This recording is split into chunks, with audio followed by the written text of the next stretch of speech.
Nos dice el apóstol San Juan que la palabra era la luz verdadera que ilumina a todo hombre que viene a este mundo, pero que los suyos no la recibieron. ¿Y para ti, la palabra es lámpara para tus pasos?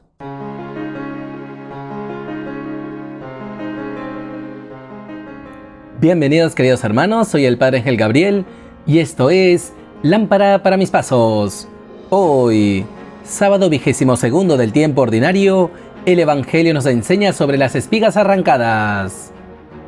Tomado del Evangelio según San Lucas. Un sábado, iba Jesús caminando por medio de un sembrado y sus discípulos arrancaban y comían espigas, frotándolas con las manos. Unos fariseos dijeron: ¿por qué hacen en sábado lo que no está permitido? Respondiendo Jesús les dijo: ¿no han leído lo que hizo David cuando él y sus compañeros sintieron hambre?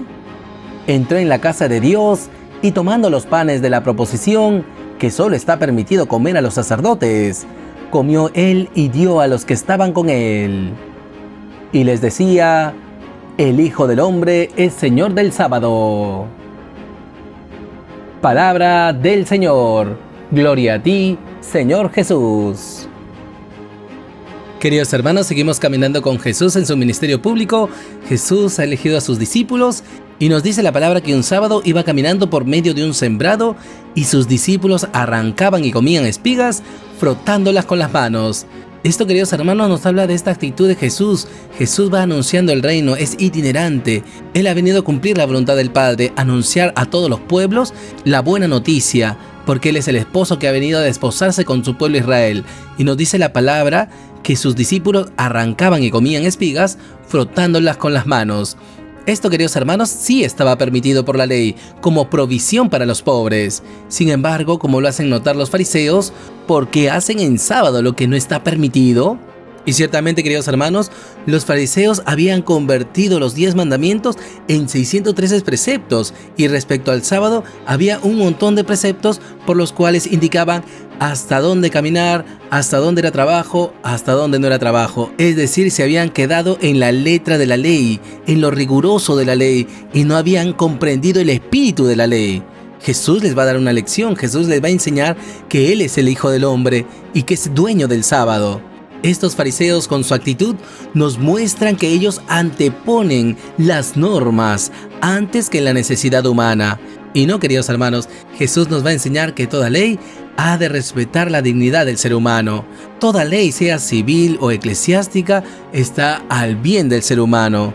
Por eso, queridos hermanos, pidamos al Señor la gracia de extirpar de nuestro corazón estas actitudes farisaicas, que superemos el cumplimiento externo de la ley frente a la necesidad humana, que recordemos siempre que la ley está al servicio del ser humano y su dignidad. Y por eso, queridos hermanos, que el Señor nos haga crecer en este sentido de justicia y juntamente con ella la caridad, para que también nosotros sepamos proveer la necesidad de nuestros hermanos, especialmente los más pobres. En segundo lugar, queridos hermanos, nos dice la palabra que respondiendo Jesús les dijo: ¿no han leído lo que hizo David cuando él y sus compañeros sintieron hambre? Entró en la casa de Dios y tomando los panes de la proposición, que solo está permitido comer a los sacerdotes, comió él y dio a los que estaban con él. Jesús, queridos hermanos, cuestiona a los fariseos su comprensión reducida de la Sagrada Escritura y por eso trae a colación este pasaje de David, cuando le pide pan al sacerdote Ahimelech para satisfacer la necesidad de sus hombres y de él. Y por eso Ahimelech le recuerda que estos panes son los panes de la presencia, los panes de la proposición que solamente están permitidos a los sacerdotes. Pero Ahimelech discierne la norma por la necesidad humana. Y por eso él termina dando estos panes a David. Ciertamente le recuerda: ¿están purificados tus hombres? ¿Se han privado de las mujeres?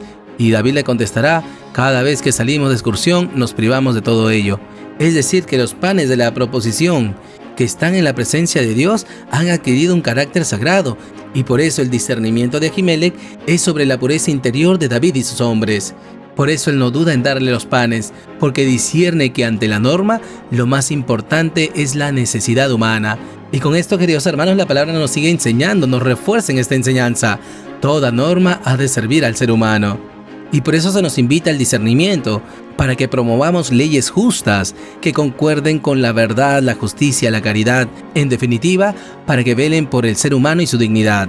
Y ello no por un sentimiento filantrópico, sino porque Jesús nos invita a conocer a Dios cuando realizamos la misericordia en favor de los hermanos. En el fondo, Jesús nos invita a comprender la Sagrada Escritura. La esencia de la revelación es el amor y la misericordia del Padre, manifestada en Jesucristo. Por eso, queridos hermanos, pidamos al Señor que nos dé esta sabiduría para comprender el mensaje esencial de la palabra de Dios, y así experimentemos su misericordia. Y que experimentando su misericordia, obremos la misericordia de Dios con los demás, para conocerlo en profundidad. Que practicando la palabra de Dios en favor de nuestros hermanos, experimentemos un conocimiento más íntimo de nuestro Padre. Y finalmente, queridos hermanos, nos dice la palabra: Jesús les decía, el Hijo del Hombre es Señor del sábado. Y ciertamente, queridos hermanos, Jesús es el Hijo de Dios. Jesús está caminando con sus discípulos. Y Jesús, al caminar por medio del sembrado, y viendo que sus discípulos están satisfaciendo su necesidad, Él no se ofende por estas acciones. Y con esto Jesús nos hace ver que arrancar espigas para satisfacer la necesidad, que frotar las espigas con las manos, no es un trabajo propiamente dicho. Estos fariseos estaban confundiendo satisfacer la necesidad humana como un trabajo. Y ciertamente no, porque ellos no ganaban nada frotando las espigas, solamente estaban satisfaciendo su necesidad. Y por eso Jesús, siendo el Señor del sábado, no se molesta, Él no se ofende. Y por lo tanto, los fariseos no tienen razón para ofenderse. Si Jesús, que es el Hijo de Dios, no se ofende, ¿por qué los fariseos han de ofenderse? También nosotros, queridos hermanos, si nosotros somos justos con Dios y justos con los hermanos, ¿por qué hemos de ofendernos si tal o cual hermano actúa de esa manera, con justicia ante Dios y los demás? Por eso, queridos hermanos, reconozcamos en Jesús a este Señor del sábado, y como Él mismo se denomina, el Hijo del Hombre, esta denominación que es propia del profeta Daniel, que le reconozcamos pues como el Mesías prometido por Dios. Jesús ha llevado a plenitud el sábado, resucitando el domingo, y por eso alabemos al Señor el día domingo con un corazón alegre y servicial. Que aprendamos de esta palabra, que cuando vayamos a la iglesia, no vayamos simplemente para cumplir un precepto, una norma, sino más bien con la alegría de la presencia del Esposo. Él quiere que vivamos nuestra fe en esta libertad de los hijos de Dios. Y por todo ello, queridos hermanos, oremos al Señor. Señor Jesús, te damos gracias por tu palabra, te damos gracias porque tú caminas con nosotros y nos vas enseñando tu palabra. Te pedimos, Jesús, nos conceda sabiduría para comprender tu palabra, para que, superando el cumplimiento externo de la ley, que no nos quedemos en las normas, que no nos quedemos en la letra, sino más bien vayamos al espíritu de la ley, que nos demos cuenta que toda ley, que toda norma está en favor del ser humano y su dignidad, que sabiendo esto, vivamos la ley no como cumplimiento, sino como un acto de justicia y caridad en favor de ti y de los hermanos. Enciende en nosotros la caridad para que también nosotros proveamos a la necesidad de nuestros hermanos, especialmente los más pobres. En segundo lugar, Jesús, te pedimos que entendamos el mensaje esencial de tu palabra, que experimentemos tu misericordia y que experimentando tu misericordia, obremos la misericordia de Dios con los demás. Ayúdanos a descubrirte en este servicio, que obrando la misericordia y la caridad con los hermanos, podamos conocerte en profundidad. Y finalmente, Jesús, te pedimos nos concedas reconocerte como el Señor del sábado, que te proclamemos como el Mesías prometido, porque tú eres el Hijo del Hombre, aquel Hijo del Hombre que profetizaba Daniel, que reconociéndote como tal, te alabemos el día domingo, plenitud del sábado, con un corazón alegre y servicial. Permítenos vivir tu palabra, no como mero cumplimiento, sino en esta alegría y en esta libertad de los hijos de Dios. Gracias, Jesús. Gloria al Padre, y al Hijo, y al Espíritu Santo, como era en el principio, ahora y siempre, por los siglos de los siglos. Amén.